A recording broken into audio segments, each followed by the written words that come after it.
Today we are going to see about motion of center of mass.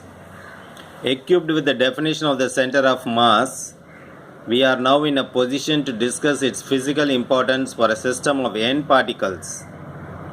So we may rewrite equation 74D as mr is equal to sigma mi ri, which is equal to m1 r1 plus m2 r2 plus goes up to mn rn. So these are all vectors r1, r2, rn, and this capital R. So we have already seen that this capital R is a vector which is nothing but the position vector of the center of mass, which is given by sigma mi ri vector divided by m. This m goes this side, therefore we get this equation mr is equal to sigma mi ri. So if you put I is equal to 1, you will get m1 r1 plus m2 r2, like that it goes up to n particles. Now if you differentiate the two sides of the equation with respect to time, now you are differentiating this equation with respect to time.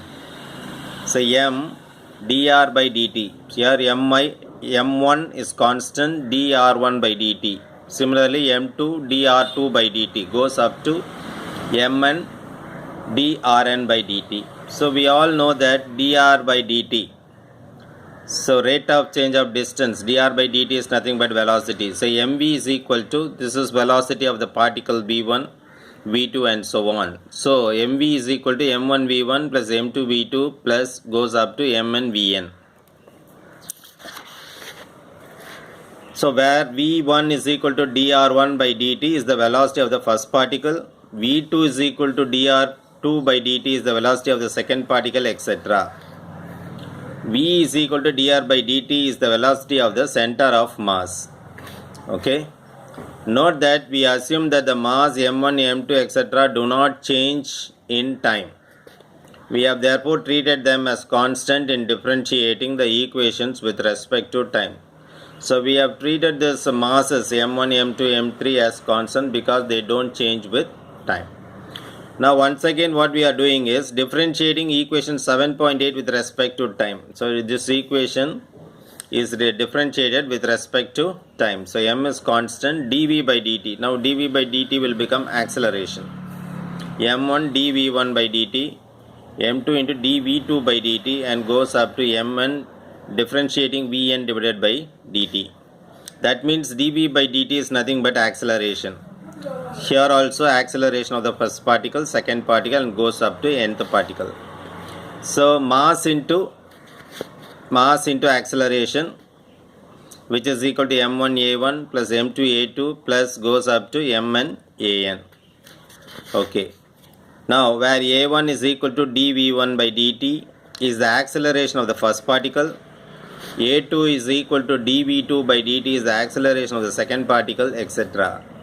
And a is equal to dv by dt, this term is the acceleration of the center of mass of the system of particles. Now from Newton's second law, the force acting on the particle is given by F1, which is equal to m1 a1. The force acting on the second particle is given by F2 m2 a2, and so equation 7.9 can be written as ma, because we know that force is equal to mass into acceleration. So this is F1, F2 and goes up to Fn. So ma is equal to F1, ma is equal to F1 plus F2 plus up to Fn. This is equation 710. Thus, the total mass of system of particles times the acceleration of its center of mass is the vector sum of all forces acting on the system of particles. Okay.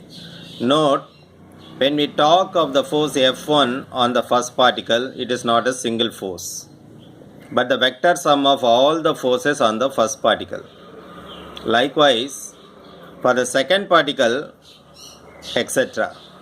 Among these forces on each particle, there will be external forces exerted by bodies outside the system, and also internal forces exerted by the particles on one another.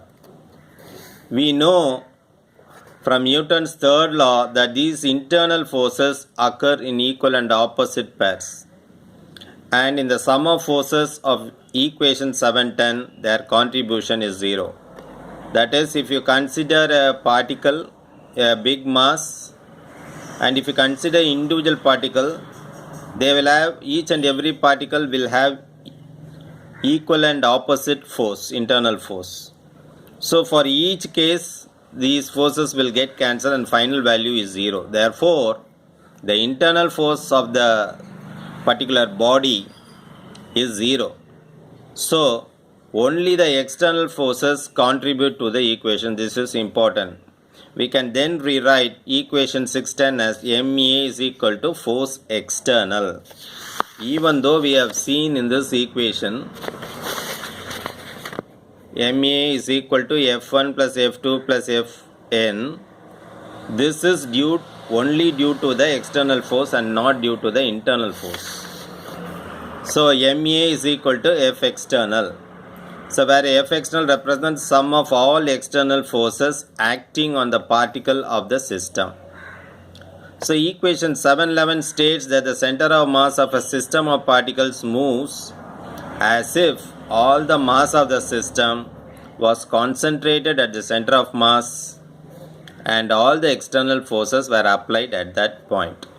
So there is no contribution of internal forces. So because the internal forces value is 0. Okay. This we can see with an good example. For example, if you consider parabolic path of the projectile.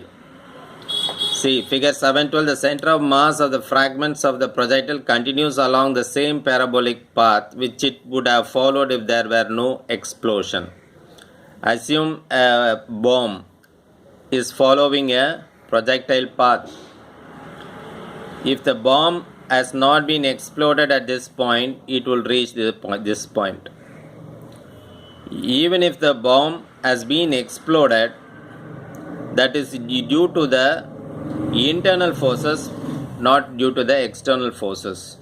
So even after explosion, it will go in the same parabolic path and reach this point. So that's what is given here. The center of mass of the fragments of the projectile continues along the same parabolic path which it would have followed if there were no explosion. Okay. So that's all about motion of center of mass. Hope you have understood this topic. Thanks for watching. Nandri.